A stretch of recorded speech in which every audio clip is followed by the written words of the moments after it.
Hello everyone. आज की इस वीडियो में हम डिस्कस करेंगे कि 17 जनवरी को जो सीटेट का एग्ज़ाम हुआ था उसमें मैथ्स में किस तरह के क्वेश्चंस थे। तो आइए नज़र डालते हैं कि किस तरह के क्वेश्चंस मैथ्स में आए हुए थे। तो जो मैथ्स पोर्शन था वो बहुत ज़्यादा टफ़ नहीं आया हुआ था। ऐसे क्वेश्चंस थे कि आप उन्हें आसानी से कर सकते हैं बिना ज़्यादा समय गंवाए। तो हम देख रहे थे कि उसमें था सम संख्याएं। जो सम संख्याएं थी उससे क्वेश्चंस आए हुए थे इवन नंबर्स से। तो आप अब आने वाले जो कैंडिडेट्स हैं वो even numbers, odd numbers, whole number, natural numbers, ये सभी नंबर्स को एक बार आप ध्यान से देख लें, क्योंकि इवन नंबर्स सम संख्याओं से क्वेश्चंस 17 जनवरी के एग्ज़ाम में आया हुआ था। उसके बाद अगला है, देखिए, प्राइम नंबर्स यानी कि अभाज्य संख्याएं। प्राइम नंबर से क्वेश्चन आया हुआ था। तो आप प्राइम नंबर और कंपोजिट नंबर्स क्या होते हैं ये ज़रूर देख लीजिएगा, क्योंकि इनसे ही क्वेश्चंस में भी आने वाले एग्ज़ाम में आए।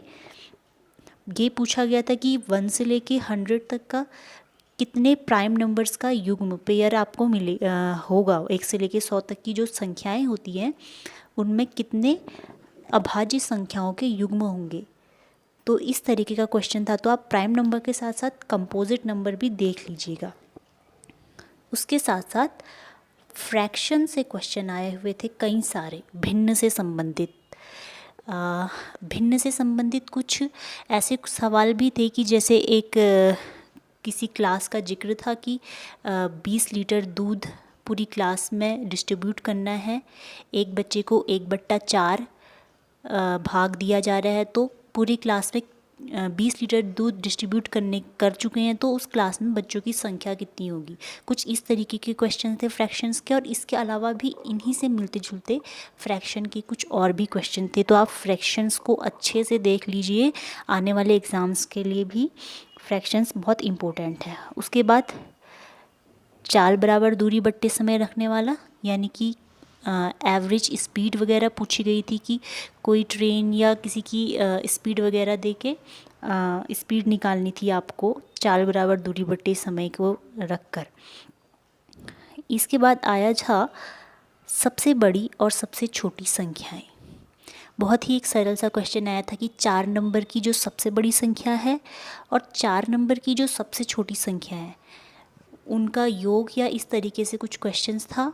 या जो 4 नंबर की सबसे बड़ी संख्या है उसमें एक जोड़ने पर वो कितने नंबर की संख्या बन जाती है, उससे संबंधित कुछ स्टेटमेंट्स भी आए थे।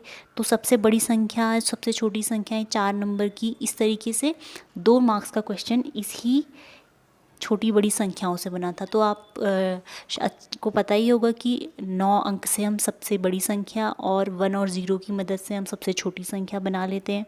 तो बड़ी संख्या, छोटी संख्या, इस तरीके के क्वेश्चंस भी आप आने वाले कैंडिडेट्स देख लीजिएगा। उसके बाद आता है एंगल्स से या कोण से बहुत सारे क्वेश्चंस थे। कम से कम 3-4 मार्क्स के तो दोनों पेपर 1 पेपर 2 को मिला दे तो एंगल से क्वेश्चन थे। तो एंगल्स को भी आप देख लीजिएगा अच्छे से। उसके बाद रेशियो, एक क्वेश्चन आपका रेशियो से भी था कि कुछ रेशियो दिया हुआ था तो आपको उसी से संबंधित निकालना था कुछ, तो वो रेशियो से संबंधित था। तो आप रेशियो को भी देख लीजिएगा। मीन मीडियन मोड से भी एक क्वेश्चन आया था जिसमें आपको मीडियन बताना था, शायद यही था। तो एक बहुत आसान क्वेश्चन था, इससे 1 मार्क्स का जो एक बहुत जल्दी हो जाए। तो मीन मीडियन मोड भी आप देख लीजिएगा। उसके बाद वर्ग, आयत और घन, यानी कि स्क्वायर, रेक्टेंगल और क्यूब, इसका क्षेत्रफल, परिमाप, ये आप सब कुछ देख लीजिएगा। इससे भी एक नंबर का क्वेश्चन था और थोड़ा सा कैलकुलेटिव था, ज़्यादा नहीं, थोड़ा सा। तो आप बढ़िया से आने वाले कैंडिडेट्स वर्ग, आयत और घन के क्षेत्रफल, उसका सरफेस एरिया, वो सब आप प्रिपेयर कर लीजिएगा। अगला क्वेश्चन था घड़ी से। अब आप पूछेंगे घड़ी से एक बहुत ही अच्छा क्वेश्चन था। क्वेश्चन ये था कि अगर घड़ी में 3:15 बजा है तो शीशे में देखने पर वह क्या समय दिखाएगी। शीशे में उसका मतलब पूछा गया था। तो अगर 3.25 होता है, 3.25 कुछ इस तरीके से बचता है, यानी कि हमें पता है कि एक के ऊपर एक वो आता है घड़ी की सुइयाँ, तो शीशे में वो कैसा दिखेगा, तो शीशे में वो 9.25 दिखाई देगा। हाँ, तो यही क्वेश्चन पूछा था। तो घड़ी से क्या पता आने वाले एग्ज़ाम्स में भी कुछ पूछा जाए।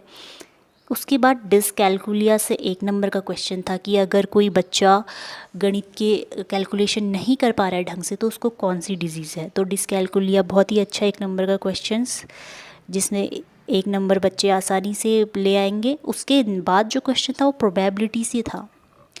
प्रोबेबिलिटी से एक या 2 मार्क्स के क्वेश्चंस थे इस एग्ज़ाम में, तो आप प्रोबेबिलिटी प्रायिकता को भी ध्यान से देख लीजिएगा। और साथ ही साथ उम्र, एज वाले क्वेश्चन जो थे कि माना उसकी 2 बच्चों की एज का कुछ रेशियो दिया हुआ था, सपोज़ 5:3 ऐसे, और 4 साल बाद उनकी एज इतने अनुपात इतने में होगी, तो अभी उनकी एज क्या है, इस तरीके का एक एज वाला क्वेश्चंस भी दिया हुआ था। तो लगभग इस वीडियो में मैंने आपको कल के एग्ज़ाम में जो भी मैथ्स में मेन टॉपिक्स थे वो बता दिए हैं। आई होप ये वीडियो आपकी हेल्प करेगा, आने वाले कैंडिडेट्स जो एग्ज़ाम देने वाले हैं उनकी हेल्प करेगा मैथ्स पोर्शन में। तो आप इन सब वीडियोस को, इन सब टॉपिक्स को आप ध्यान से देख लीजिएगा। और साथ ही साथ मैंने अपने चैनल पे CDP के क्वेश्चंस के प्रीवियस क्वेश्चन के शॉर्ट्स बनाए हुए हैं। लगभग आई थिंक वो 20 या 30 शॉर्ट्स हैं। तो उन शॉर्ट्स से भी एग्ज़ाम में 3 से 4 मार्क्स के क्वेश्चंस आए हुए थे, वो प्रीवियस क्वेश्चंस के शॉर्ट्स हैं। तो एक बार आप उन्हें भी देख लीजिएगा कि क्या पता आपके 2-3 नंबर वहीं से बन जाएं, क्योंकि कल के एग्ज़ाम में उन शॉर्ट्स से 2-3 मार्क्स का फ़ायदा मुझे मिला था। तो यही था एग्ज़ाम के मेन टॉपिक्स मैथ्स के। तो आई होप ये वीडियो आपको हेल्प करे। तो चैनल से जुड़ने के लिए धन्यवाद और वीडियो देखने के लिए भी बहुत बहुत धन्यवाद।